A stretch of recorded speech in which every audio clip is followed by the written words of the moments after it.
My name is Hector Garcia. I'm the CEO of QBK Accounting. There's my email and my Twitter handle on the screen. If you want to reach out to me, ask me questions, I am pretty reachable, especially if you have a QuickBooks question or something like that. The agenda for today, we're going to cover 5 topics. We're going to talk about WebConnect Express, which is the terminology that they use for standard QuickBooks Online bank feeds, and we'll compare them with the manual upload of a CSV or a QBO file, understanding the different dynamics between the two. Then we'll talk about navigating bank feeds, kind of getting acquainted with the whole system, adding new transactions, working with automatically recognized transactions, and kind of how those work. Then we're going to move into bank rules, which is how we program QuickBooks into doing exactly what we want it to do in terms of downloaded transactions. Then we'll talk about some of the more advanced features like matching, batching, and doing some undo and excluding. Lastly, we'll talk about how these downloaded transactions interact with your bank register and how does that look like when we go reconcile the accounts at the end of the download. Okay, so let's jump right in and talk about WebConnect versus manual upload. So WebConnect Express is the terminology that QuickBooks Online gives to the underlying technology that QuickBooks Online uses to interact with financial institutions. It is really, really important for you to know that the way that QuickBooks Online goes into the bank and grabs these transactions, because all banks have different ways of displaying the information, they have a hard stop at 90 days. So no matter what, whichever bank you connect to, using the direct connection where you put your username and password in QuickBooks Online to connect, you will only get the last 90 days of data. Now, it's also really important to point out that the way the information comes using this WebConnect Express technology could be significantly different than when you download the transactions using a QBO file or a CSV file, because the bank actually exports it or potentially exports it in a different way. Now, once you establish this connection, which is when you go into QuickBooks Online and you put your username and password, once you establish that, QuickBooks will every single day log into your bank at night and download those transactions in a daily basis. Now, they may not necessarily go straight into the bank register. We'll discuss all the details around that, but there are at least download and queue up in QuickBooks for you to every single morning when you connect to QuickBooks Online, you're already working on your bank feed. So at least that's the general idea behind it. Now, in contrast, if I don't put my username and password of my bank in QuickBooks Online and I choose to do a manual upload, you can go into your bank directly. Usually the bank, every major bank has the ability to do a data download or a transaction download, and every bank looks different. And in some cases, it will give you both options, a CSV file and a QBO file. As I mentioned before, even these two, the data could be different. Now, most accountants will prefer to download the CSV file because they can open it pretty easily in Excel. Right, but the challenge is that this CSV files, the way that QuickBooks Online is set up now, it can only upload 3 columns: the date, the payee, and the amount. It doesn't allow to bring in the transaction number or a separate memo field. So this is going to be a particular problem when uploading CSV files into banks and not bringing in the check numbers, for example. That could be a problem. So CSV, which is something that QuickBooks allows you to do, is going to be last resort. You should always do WebConnect first, which gives you the full information, again limited to 90 days, then a .qbo file or a WebConnect file to catch up, and then a CSV file if that's the only option that you have. Okay, so that's a really important piece. Now, there typically is no time limit in how many days or how many years worth of transactions you can upload into QuickBooks. That limit is going to be set by your bank. So whatever your bank allows you to export, allows you to download, would basically be the actual hard limit. So the QuickBooks will not set a limit for manual uploads. Now, this is the way the screen looks like in my bank, for example, in Chase. When I log into Chase and I click on download account activity, I get this set of choices. I get either download all available transactions, which in the case of Chase gives me 2 years worth, 24 months worth, or I can specify the date range, and then in the case of Chase, I can actually choose the transaction, the software type or the format. So as I mentioned earlier, what you want to download, it's the QuickBooks WebConnect QBO file. Again, you don't want to download the CSV file if you have QBO file as an option. Again, why are they different? CSV file you can open in Excel, a QBO not so much. Now, there's situations in which we combine both. So for example, let's say I set up a QuickBooks Online file right now and I connect with my bank. Well, it's only going to bring 90 days worth of transactions. So it's going to bring, for example, let's say today is October, it's going to bring in July, August, and September, or in parts of October. So the challenge is if I'm trying to catch up for the whole year, for example, typically what I do is I'll bring in the first, let's say January through July, and then I'll assuming today is October, just bring in the last 2 months, and then that will complete the full cycle. So again, you're not going to be able to get a whole year's worth or any more than 90 days with the direct connection. You may have to combine a manual upload with a direct connection, and even so, you may have to be careful when you do the manual upload that you choose the correct date range. Okay, so let's talk about the next section: navigating bank feeds, adding new transactions, and working with automatically recognized transactions. So first, let me go through some of the terminology, and I really hope that you're downloading the slides and then that you're using the slides as a reference, or maybe to add notes, because this becomes really useful, because this is all like the glossary of the bank feed section. So there's a button that says add, and what add will do is it will create a check, an expense, or a deposit account.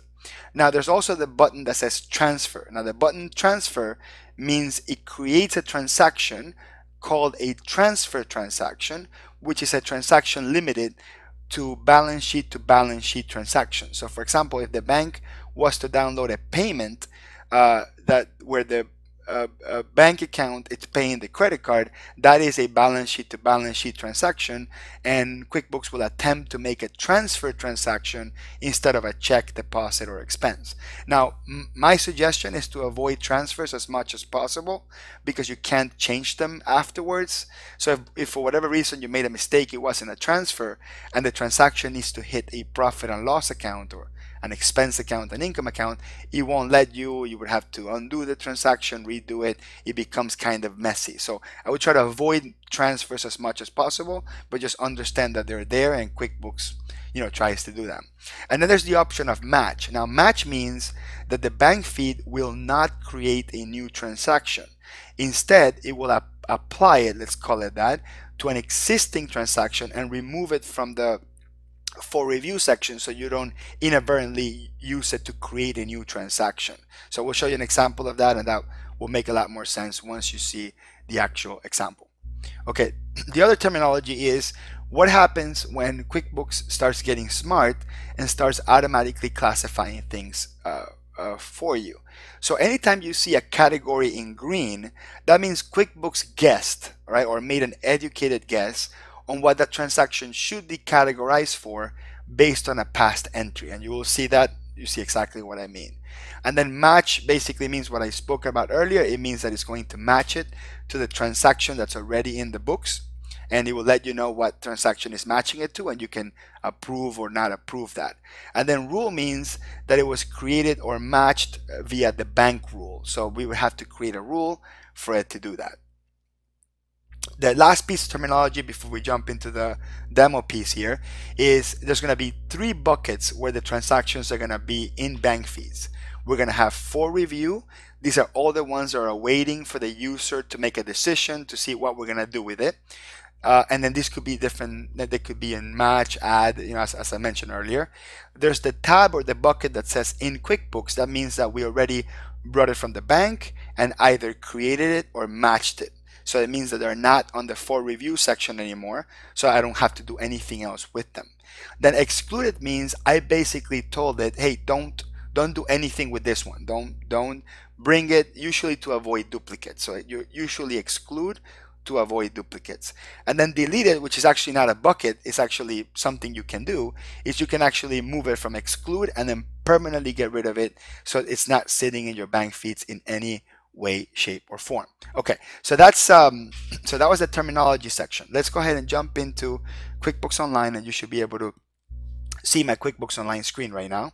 And then I'm going to click on banking, and the banking section is that button on the left hand side that sends me into the bank feeds. Now normally if you are setting up QuickBooks for the first time, you would click on add account on the top right of the screen. You would click on add account, you would choose your bank, whichever bank happens to be, and you would put your credentials. So you would come in here and you would put your user ID and password for your bank. Now this is what I mentioned as WebConnect Express, or this is that direct connection between QuickBooks Online and the bank.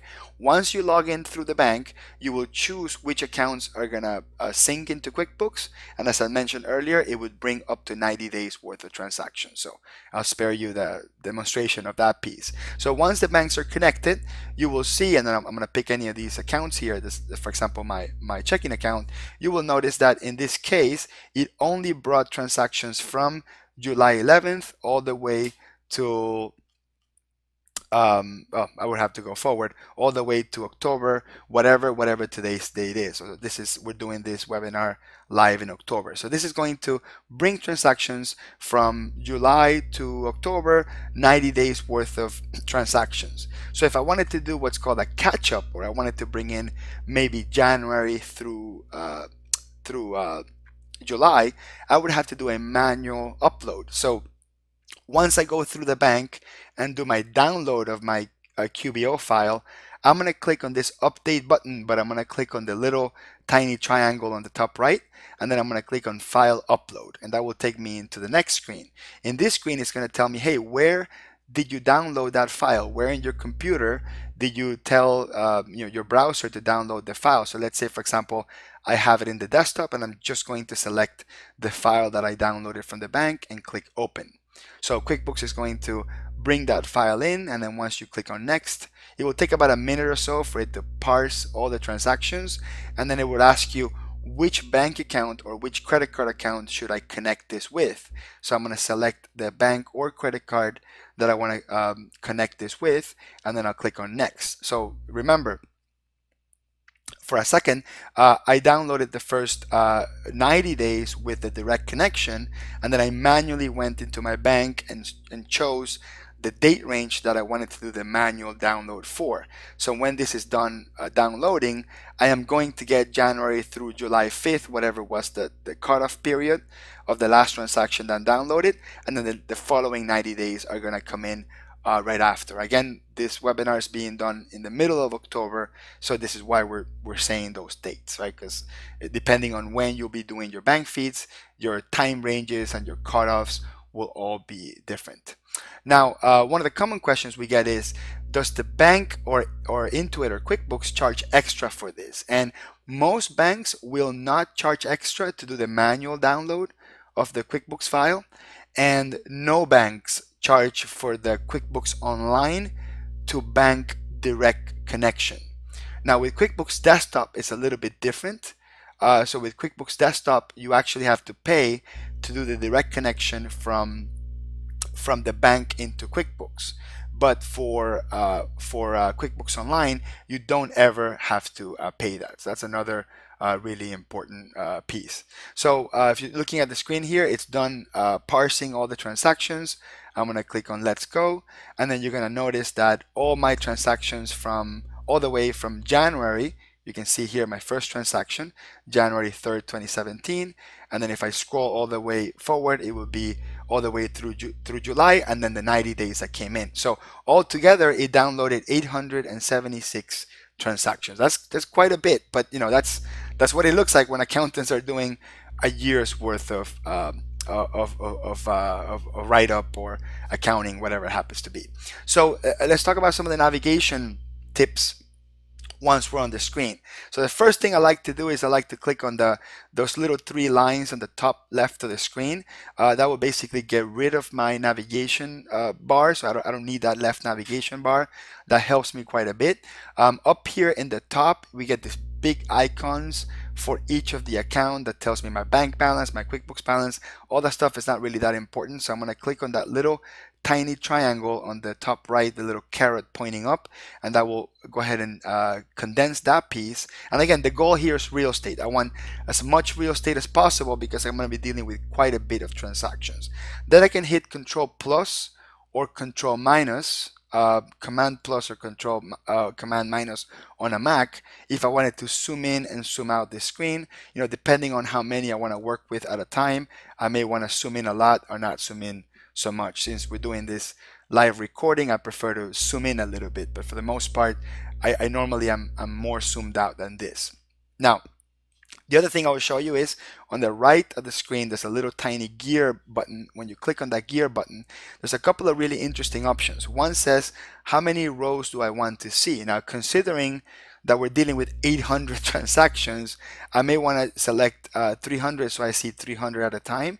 It takes a little bit longer to sort, but you know, I will have some context and it may help me find more transactions to do work with. Now, this compact button, what it does is it reduces the space between transactions. So I'm going to click on compact so you see what that looks like, and it basically makes it a little bit tighter, and you get to fit more transactions in the screen, so you will have a little bit less. So it's up to you. Like if you feel they are too close together, you click and unclick on compact. Now on the same gearbox, I can actually uncheck some of these boxes if I wanted to see less information. Now for the most part, some of those boxes are really important. So right now, I went ahead and unchecked everything, and the default columns is going to be the transaction date, the description, the category, the spent and received, the debit and the credit, and the action. The problem with this mode is that this description is into its let's call it reparsing or reinterpretation of what the data that comes from the bank is. And this is, this is artificial intelligence trying to do some work for you. The problem is that in some cases, this information, it's wrong, it's not right, or it's not enough. For example, this says online transfer to CHK, right? That doesn't give me enough information, right? QuickBooks is cutting the information that comes from the bank. So when I click on the gearbox, there's a really important checkbox called Show Bank Details. And Show Bank Details will, instead of showing me whatever QuickBooks interpretation of what the payee could be, is showing me the actual complete data that comes from the bank. And many a times, the complete data, it's much more contextual than the cut or the resumed version of that data. So that's a really important point. The other really important piece here is I want to click on Copy Bank Detail to Memo, because that little check mark, what it does is, if whatever vendor I pick or whatever payee I pick on the transaction is going to literally maintain whatever the raw data from the bank is and put it on the memo section. And that's extremely valuable just in case I select the wrong vendor and I want to go through reports and say, oh wait, okay, I realized I made this mistake. Or maybe if we're fixing our client's mistake in the case of an accountant doing this work, then we want to be able to have some reference point in that memo. So that checkbox is extremely valuable, extremely important. Editable date field, I never use it. I never had a need to change the date of a transaction when it comes in through bank feeds. I actually like that raw date from the bank, or that clear date, so no need to change that. And check info or check number is really important if we're doing with checks, and payee is extremely important because I need to know what vendor it's QuickBooks choosing for me, or which vendor I'm going to automatically match. Okay, so that's pretty much all around what this screen looks like in terms of all the navigation aspects of it. Now let's start creating some new transactions, and there's a lot of dynamic with the whole matching principle, so I'm kind of going to focus on just the adding, and then on the next section we'll talk about the matching. So for example, we got this transaction here, which is Apple iTunes. Of course, you get all sorts of garbage from the bank. What I really only need is maybe just itunes.com. So you could come here in the payee section and you can simply just type iTunes. Okay, so you can just type it and just click on add, and that will create the vendor for you. Just click on save. Or some of the things I do, especially if you get pretty quick with copy and paste, what I do is I'll come in here in the memo section, I copy the name of the vendor from the bank, I hit Control C, and then come in here and Control V, and then click on add. And I find that to be a faster way of creating vendors. But you definitely want to create the vendor. You don't want to go through this without creating the vendors. Extremely important. Do that. And then I'm going to pick the category. So let's say iTunes is going to be office expenses. Okay, so I select my category. Now, if I have QuickBooks Online Plus, I can actually job cost or select a customer to job cost the expense to. I can select a class or I can select a location. All of these are optional, and it's all dependent on whether or not you do job costing, class tracking, or location tracking. You can actually disable all those things and only see the payee and the expense account if you want to. So I'm going to go ahead and click on add, and that will add that transaction. Okay, once that transaction gets added, what QuickBooks is going to do is going to reread your entire bank feeds and say, hey, is it possible that this person went to iTunes again or bought something else from iTunes? So this is what this doesn't have an official name, but this is what I call an implicit rule. This is Intuit's brain, or QuickBooks artificial intelligence, trying to figure out or suggest to you what to do. So in this case, I'm going to click on recognized, and recognize is the bucket in which QuickBooks is either applying rules or matching, or in this case automatically classifying or suggesting things for you. So anytime you see categories in green like this, as I mentioned on the slides, that means that Intuit or QuickBooks is suggesting the payee and the vendor based on the last transaction. So that's actually pretty cool. Now these that say rule here, those are a little bit different. We'll talk about the rules a little bit later on. So for now, what I'm gonna do is I'm gonna select them all, and I can just click on that top right box right there, the little checkbox, select them all, click on batch actions and accept. Now I don't have to do a select all batch actions and accept. I don't have to do this. I can actually look at these one by one and just click on add on the action column, click on add, and just do one by one. So I can click on add and then click on add and then click on add. So I can actually go through and add these as I go, right? I'm getting some warning messages about putting classes, but that's because I had that feature turned on. So I can add one by one, and I could have the case where this one in particular is not office expenses. This one happens to be owner's draw. So I can actually just switch it on the fly and say, that one in particular, it's owner's draw, that's not office supplies, and I'm going to click on add. Now the way QuickBooks in artificial intelligence, per se, lack of a better term, works is if I actually use a different category with that same vendor, it's not going to turn around and give me the rest of my options as the same category I chose, owner's draw. So I would have to go back and switch this to office expense, whatever it happens to be, click on add, and then let QuickBooks recategorize those. Now remember, what QuickBooks is categorizing for you is not necessarily creating them. They're still under the for review tab, which I was mentioning earlier. They're still sitting there and waiting for you to take an action.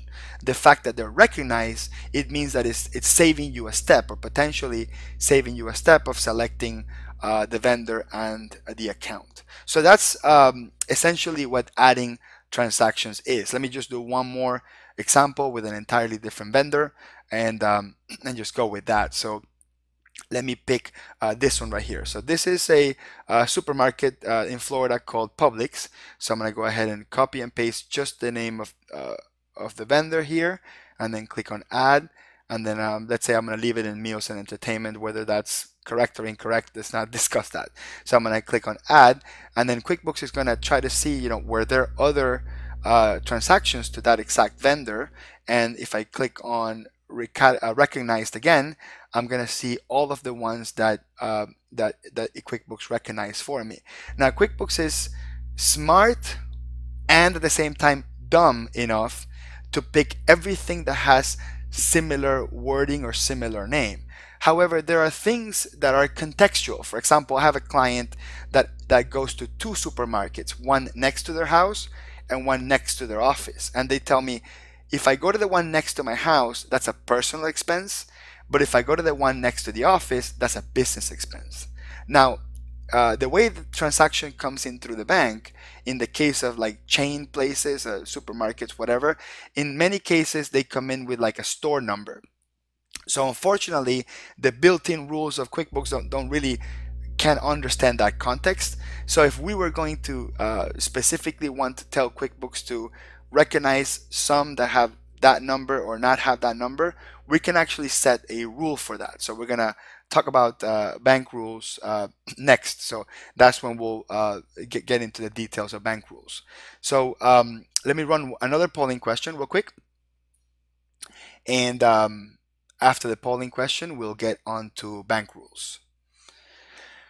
While the polling question is up, let's see what questions we have. So Susan says, when you import from bank, does it import the date as it clears the bank or the original date of the transaction? Susan, great question. So if you already have a transaction like a check that you wrote last month, and that original transaction date was what's in QuickBooks, it was created before you did the bank feed. So let's say you printed the check from QuickBooks and then you do the download and you match it, it will maintain the original check date and it will just have that matching, letting you know that it has a clear date and an original check date. So that's normal, that's okay, that's expected. Now, in the event of downloading a check, for example, that you did not previously enter into QuickBooks, the only date that it will download is the clear date, because the bank doesn't actually transmit the original check date. Okay, so that's, hopefully that answers your question. Will the rule apply after a rule is added, even if the bank feed is already downloaded? So Edward, what I think you're saying is, if I create a bank rule and then QuickBooks is also doing this guesswork, what will be the dominant action? Will it be the bank rule or will it be QuickBooks's quote-unquote guesswork? So the way QuickBooks goes, it will apply the bank rule first, so the physical explicit rule we put, and if there's no rule, it could do that guesswork or that educated guesswork. So we'll discuss that. And also a reminder, we have the second polling question up. And that second polling question, sorry, that second polling question, it's 2 out of 4. So we're going to have 2 more before the close of it.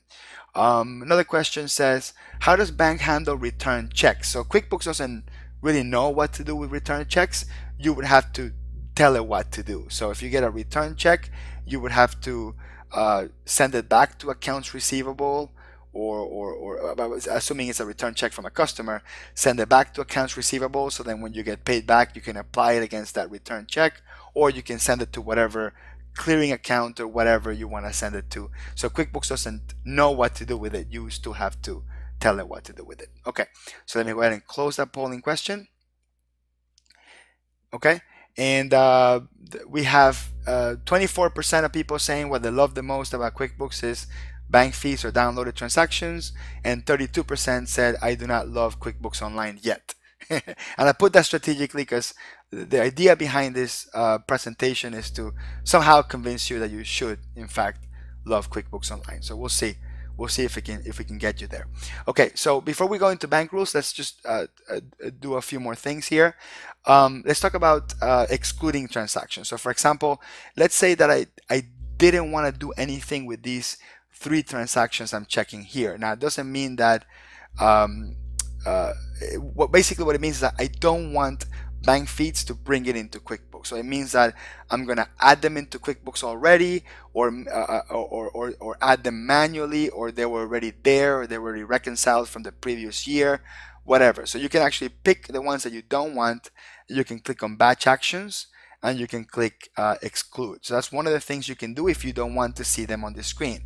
However, I tell you, if you're seeing them on the screen, that means they really did clear the bank. So you have to be very careful, or at least very intentional about deleting those transactions is if that's what you want to do. Okay, so let's move on to bank rules. So working with bank rules, let's go through some of the terminology first and then we'll do the example. So for money, you're going to have something called for, asking you what type of transaction is this going to be for. Is this going to be a money in bank rule or a money out bank rule? So a money in bank rule is basically a transfer in, a deposit coming in, an ACH coming in, or a credit to your credit card. That's a money in, quote unquote, type of transaction when you see it from the bank's perspective. Money out would be like a wire transfer out, any sort of bank debit, any sort of direct payment, ACH, or all your credit card charges are technically money out. So this is just the, is this a debit or a credit? Basically, that's what it's asking. Then the conditions are, how you want QuickBooks to read the bank data, and based on what it reads, create a transaction for it. So you can actually tell it, create a rule that says, hey, if it says this but not this, make it this type of transaction. If it says this and this, make it that type of transaction. So we'll do an example of that with the supermarket concept that I was talking about earlier. Some other bank rules terminology is transaction type. So this is how it will look once it's created into QuickBooks. So would it look like an expense? Would it look like a check? Would it look like a transfer? Those are the three options that you get on the money outside. By the way, in QuickBooks, a credit card charge is called an expense. Also, a bank debit is called an expense. So QuickBooks Online has a little bit different terminology, especially if you're coming from desktop, where a credit card charge or a bank debit could both be the same transaction type called expense. Now for money in, QuickBooks will actually do a deposit into the bank, a credit card credit, or as a transfer, as I mentioned earlier, the dreaded transfer. Then the payee allows you to choose the vendor or the customer that we're going to assign to that transaction. Under the account, that basically I have vendor or customer there. That's a mistake though. The account is basically your chart of accounts, okay, or your category, chart of account category. So sorry about that. Just making the quick correction there. So the account would be the account from your chart of accounts or your category.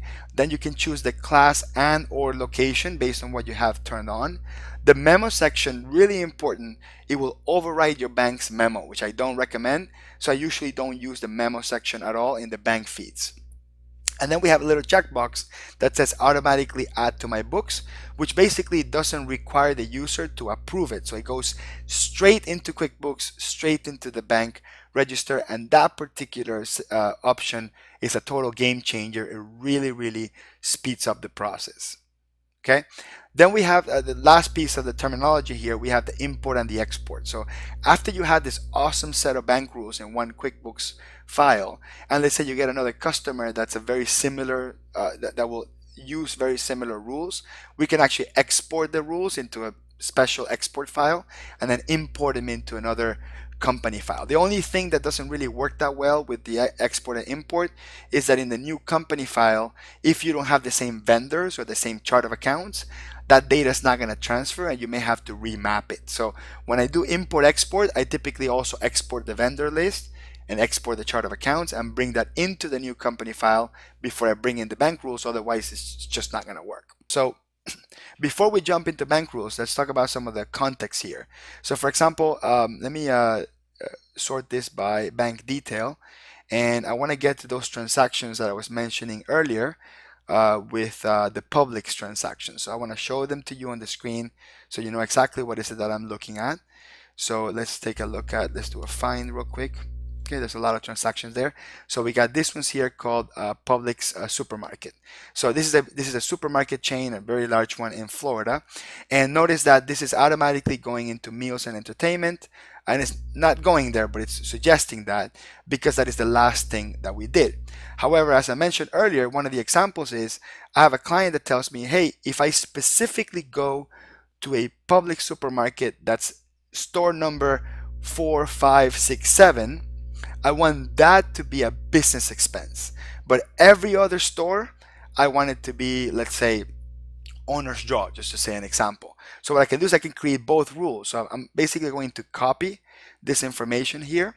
So Publix Supermar 4567, and then I'm going to go up here in the top and go to rule and click on manage rules, and then I'm going to create the rule. So I'm going to click on new rule, and just for now I'm going to go ahead and delete the rules that are there. That way we're only seeing sort of one set of rules working. So I'm just going to delete all my rules and work just off of that rule that I created. So I'm going to click on new rule, and then I'm going to call this one public supermarket and put by the office, right? I can give it whatever name I want.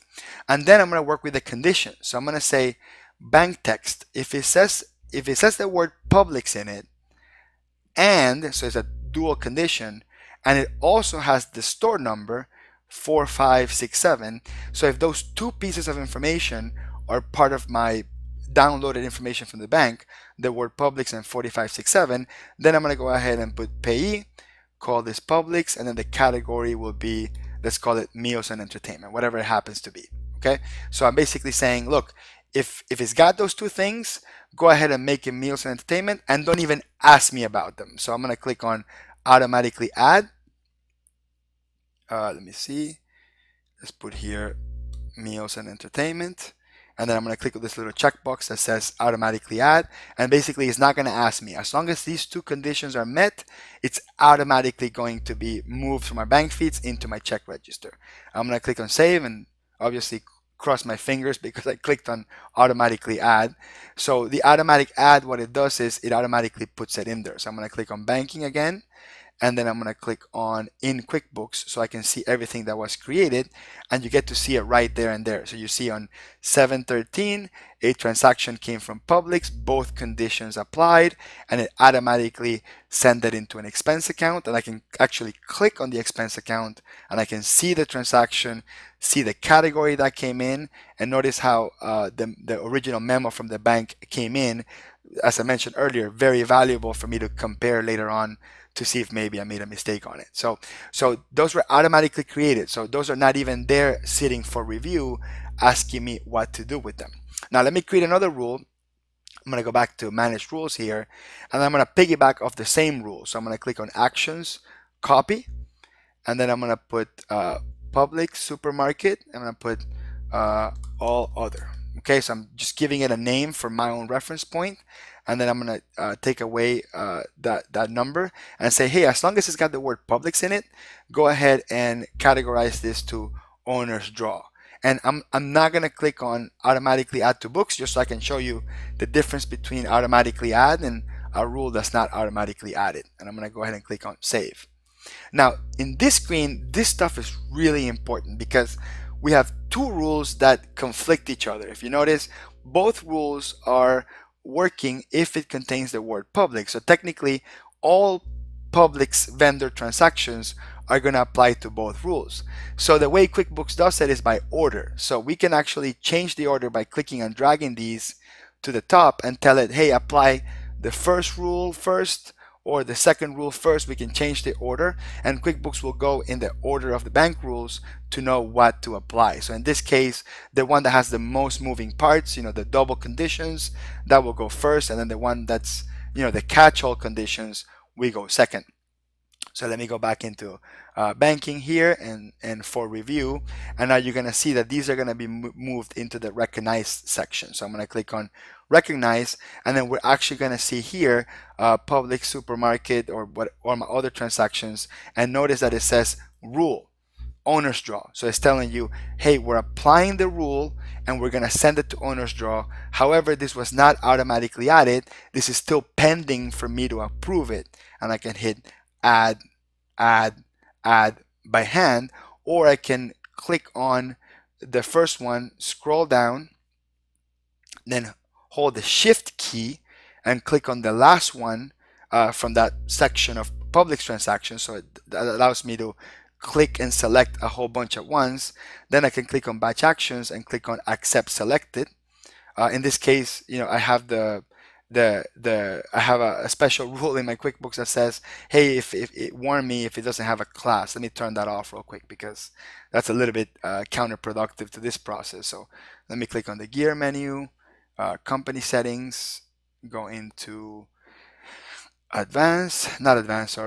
company, classes, and then I'm going to turn off the warning and click on save. Just because I had that warning on, it won't let me really batch. And that's just a control mechanism, just in case you want to force people to use classes. And we're not going to spend too much time talking about classes because that's a whole another dynamic here. But it's just for you to kind of see that that there are control mechanisms over the classes. So I'm going to click on the first one again, scroll down to the last one, hold the shift key down, click again, so I select them all in batch, click on batch actions and click on accept, and that will bring all of those into my register. Now, one thing I love about it is that they added a little link here on the top right that says go to register, so I can click on go to register and it will take me into my actual bank register that lets me see exactly all the things that came in from my bank feeds and the categories that they came in through and all of that stuff. Now you will notice that the ones that were brought in via bank feeds, those are going to have that little green icon. The little green icon looks like two screens back to back. That's letting me know, hey, that was brought in from bank feeds. And then we have that C letter. That's letting me know that that was cleared, or it cleared the bank. It's not been reconciled yet, but that cleared the bank. And then the ones that don't have any bank status, those are the ones that I created by hand that have not cleared the bank yet. So actually, I absolutely love that you have the option to look in the register and kind of see what's going on there. So typically, the way it works is we do the bank feeds first. I'm going to go back to the bank feeds again. We do the bank feeds first, then we check the register, and then finally we reconcile. At some point, we will reconcile. Okay. Let's talk about more things with rules. So for example, I happen to be in my Chase checking account. If I switch over to my credit card, you will notice that, let me choose a different credit card. So you will notice that in this credit card, I have transactions as well. But there are cases in which the transactions on the credit card, the vendor or the payee will repeat, some through the bank and some through the credit card. So I think that ExxonMobil is one of them. So I'm going to grab here Exxon, and then I'm going to create a bank rule. I'm going to go to manage rules, and then I'm going to create a new bank rule. I'm going to call this one Exxon, and I'm going to say, hey, if the text contains Exxon, I'm going to click any. So if it contains the word Exxon or mobile, right? Because it's Exxon Mobil, Exxon or mobile. So if it contains Exxon or mobile, create a payee called Exxon Mobil, and the category will create the vendor, and the category will be auto expenses, gas, whatever category you have. And then here it says money out, and here it says all bank accounts. So I'm going to get there in a second, and I'm going to click on save, and my rule is there. So I'm going to go back into banking. I'm going to click on recognize, and notice that on this credit card, this is my Chase credit card 7794. On this credit card, 3 transactions came from ExxonMobil, and they were automatically categorized as auto expense.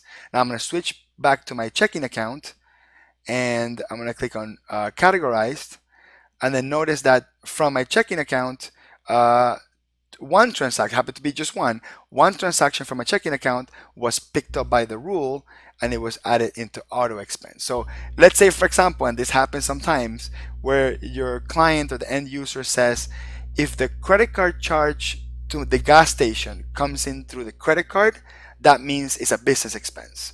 But if it comes in through the bank account, that means it's some other type of expense. So that's actually kind of an interesting dynamic. So I can actually set a rule. Let me go back into my bank rules and edit this. I can set a rule so it only applies to specific source accounts. So I can say, look, this Exxon rule, it's only going to apply to my checking account. So if the money came out of my checking account and it was paid to Exxon, then you're going to make it into this auto expense category. And I'm going to click on save. And then I can take that same rule and I can copy it, and I can say, look, if it came in through any of my 2 credit card accounts, but not my bank account, let me make this owner's draw. So this is actually extremely powerful stuff, something that QuickBooks Desktop doesn't do at all. So QuickBooks Online can do this. So you can choose the specific source account for the rule. You can choose whether it's money in or out. You can do single conditions, multiple conditions. And then you can essentially have the same vendor where based on the circumstance you use a different category altogether. So I'm going to go ahead and click on save, and then I'm going to show you exactly, let's call this Exxon credit card. We'll call it Exxon credit cards, and I'll click on save. And then let me go back into banking, and I want to kind of see this live. So I'm looking at my checking account, and I'm seeing my Exxon transaction was categorized through a rule to auto expense. So let me go ahead and click on add and approve that. And then I'm going to switch over to my credit card and then click on recognize. And then I'm going to notice my 3 ExxonMobil were categorized to owner's draws. That's actually pretty awesome. And again, I can click on add one by one, or I can select multiple and accept. So I can go either way in this case. Okay, so let's see what we got here on rules. There's a few questions here. I'm going to try to see if I can get them. Okay, so extremely good question. Auto add. So what happens if I auto added some transactions and then I kind of, I'm not really happy about that auto add. So I'm going to click on Chase Checking, and then I'm going to click on In QuickBooks, and then I'm going to show you all the transactions that were created here. Now, if you remember, we had one particular rule that did something called the auto add. So if you look all the way on the right of the screen, I'll zoom in a little bit, you're going to see that it says rule, and there's a little icon that shows like sort of like two squares and a little plus sign. Those means that were automatically added. That means that the rule pushed them straight into the register, and it didn't give me the choice to say yes or no. So if you actually make a mistake and you don't want that, we can actually undo it. So we can just pick the transactions we want to undo. Let's say I want to select this one and then scroll down and select maybe another one. So I can pick multiple transactions, and I can click on the top right where it says undo, sorry, top left where it says undo, and undo will get him out of the In QuickBooks, which will also delete them from the register, and it will send them back into for review so I can do whatever is it that I want to do with it. So I'm going to do a search real quick, and we can see that it's back in here. So these 2 transactions that were previously set up by the rules, and notice that it says it's applying to the rules. So you notice the 2 rules being applied here, this letting you know, hey, these are waiting for you to do something with it. So previously we had automatically created them. Now it's actually picking them up from the rules and telling you what you should do with it. So at this point I can just change the category that I want with them, or I can just approve them if I undid them by mistake. So I mean, there's just bank rules are just extremely powerful in so many ways. So let's talk about matching. And matching it's really one of those things that really need to be looked at in detail, just because this is an area of high confusion. So we're running up here the last couple sections here. So we're going to talk about matching. Now, when we talk about matching in a money in type of transaction, so we're either going to match a deposit to an invoice, a sales receipt, a payment, a deposit, journal entry, or transfer, or in a money out, we can match it to a check, expense, bill, pay bill, journal entry, transfer, or refund receipt. Now I can't go through all of these. I mean, it would be a 3-hour class actually, but I'll do one of the example of each. And then on the batching, I already show you this. You can batch accept a bunch of transactions at a time. You can batch modify, or you can exclude, and I show you an example of excluding a couple. And I also did show you the option to undo it. So if you want to bring it in from QuickBooks, you want to undo it and bring it back. So that gives me a chance now to show you the matching. So back into banking here, and I want to show you kind of how matching works. So for example, we have a let's look at something. Let's look at a check. Those are actually the best things to do matching for. So let me pull up a check and show you. So these are all the transactions that came in through the bank, including the checks that were paid. So for example, we see here check 226 for $30, and QuickBooks doesn't know what it is. Your bank will never bring in the payee information. So this is stuff that you always have to technically transcribe. But if you are creating these transactions before you're doing the bank feed. Like right now, it doesn't know what to do with it. But if I create it before, and let me show you what I mean by that. Let me go into create check, and I'm going to go ahead and create this check. I'll select a random payee here, and I'll select a category. And this was check 226. Again, I'm emulating that I created this check, maybe August 1st, and it cleared through the bank whatever date it was, October, right? So I'm emulating me creating the transaction in QuickBooks before I do my bank feed. So let's say a month ago, 2 months ago, I created a check, I created a transaction, and it's in QuickBooks already. Now, when I do my bank feeds and I download it, QuickBooks is no longer going to ask me, what should I do about this check? It's actually going to say, hey, I think you should match it to an existing transaction because the check number matches, because the amount matches. And then at that point, I don't have to create anything new. I don't even have to think about it. I just click on match and done. So that's the matching principle with just one-to-one with a check. Now it gets a little bit more tricky. Let's say, for example, I have a bill. I don't have a check, but I have a bill. So I create a bill real quick. So I'm going to go to enter bill, and I'm going to create a bill for BMW as well. I'll create a bill and I'll date this maybe back in July, and I'll call this auto expense as well. And I'll put this dollar amount 330, and then I click save and close. Again, this time around, I didn't create the payment beforehand. I created the bill. So what QuickBooks is going to do is going to be smart enough to say, hey, by the way, you got a payment coming out of your bank that actually matches an open balance on a bill. Should we match them together? Again, it's suggesting for you to do so.